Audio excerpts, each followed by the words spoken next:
Assalamualaikum warahmatullahi wabarakatuh. Hello everyone. Perkenalkan, nama saya Rizky Fernanda, NIM 1902102041179, mahasiswi semester 5 Prodi S1 Pendidikan Guru Sekolah Dasar Universitas Jember. Di video kali ini, saya akan menjelaskan mengenai pembelajaran abad ke-21. Apa itu pembelajaran abad ke-21?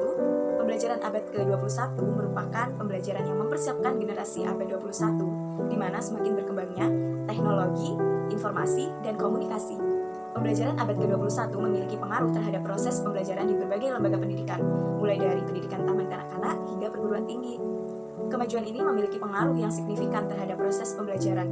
Sistem pembelajaran abad ke-21 merupakan suatu peralihan pembelajaran di mana kurikulum yang dikembangkan saat ini menuntut sekolah untuk merubah pendekatan pembelajaran yang berpusat pada tenaga pendidik atau yang biasa disebut dengan teacher-centered learning menjadi pendekatan pembelajaran yang berpusat pada peserta didik atau yang biasa disebut dengan student-centered learning.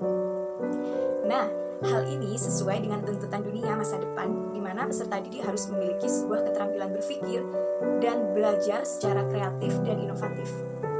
Keterampilan tersebut diantaranya adalah keterampilan daya cipta yang kreatif, berpikir kritis dan pemecahan masalah, keterampilan berkomunikasi, serta keterampilan bekerja sama. Semua keterampilan ini dapat dimiliki oleh peserta didik apabila pendidik mampu mengembangkan rencana pembelajaran yang berisi kegiatan-kegiatan yang menantang bagi peserta didik, sehingga peserta didik dapat berpikir secara kritis dalam memecahkan suatu permasalahan. Kegiatan yang mendorong peserta didik untuk bekerja sama dan berkomunikasi harus tampak dalam setiap rencana pembelajaran yang telah dibuat oleh tenaga pendidik. Oleh karena itu, pembelajaran yang berpusat pada peserta didik justru berbeda dengan pembelajaran yang berpusat pada pendidik. Berikut ini adalah kompetensi keterampilan pembelajaran abad ke-21 atau yang biasa disebut dengan 4CS. Yang pertama yaitu Creativity Thinking and Innovation atau daya cipta yang kreatif. Nah, pada keterampilan ini, peserta didik memiliki kemampuan untuk menghasilkan, mengembangkan, melaksanakan, menyampaikan, dan mengimplementasikan gagasan-gagasan baru secara kreatif, baik itu secara mandiri maupun secara berkelompok. Kemudian peserta didik bersikap terbuka dan responsif terhadap perspektif baru dan berbeda. Kemudian keterampilan yang kedua yaitu Critical Thinking and Problem Solving atau berpikir secara kritis dan pemecahan masalah. Pada keterampilan ini, peserta didik berusaha untuk memberikan penalaran yang rasional dalam memahami dan membuat pilihan yang rumit.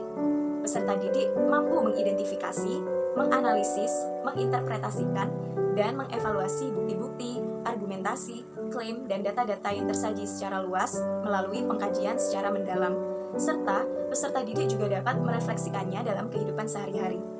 Peserta didik juga menggunakan kemampuan yang dimilikinya untuk berusaha menyelesaikan suatu permasalahan yang sedang dihadapi dengan secara mandiri. Kemudian yang ketiga yaitu communication atau komunikasi. Pada keterampilan ini, peserta didik dituntut untuk memahami, mengelola, dan menciptakan komunikasi yang efektif dalam berbagai bentuk dan isi, baik itu secara lisan, tertulis, maupun secara teknologi.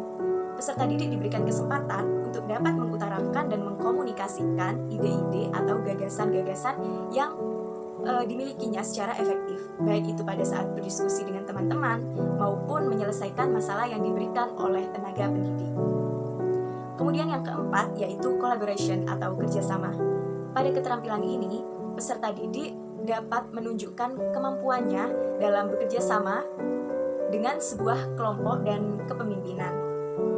Kemudian, peserta didik juga dapat beradaptasi dalam berbagai peran serta tanggung jawabnya, dapat bekerja secara produktif dengan orang lain, dapat menempatkan empati pada tempatnya, menghormati perspektif yang berbeda, sehingga peserta didik juga dapat menjalankan tanggung jawab pribadi dan fleksibilitas secara pribadi dan hubungan dengan masyarakat.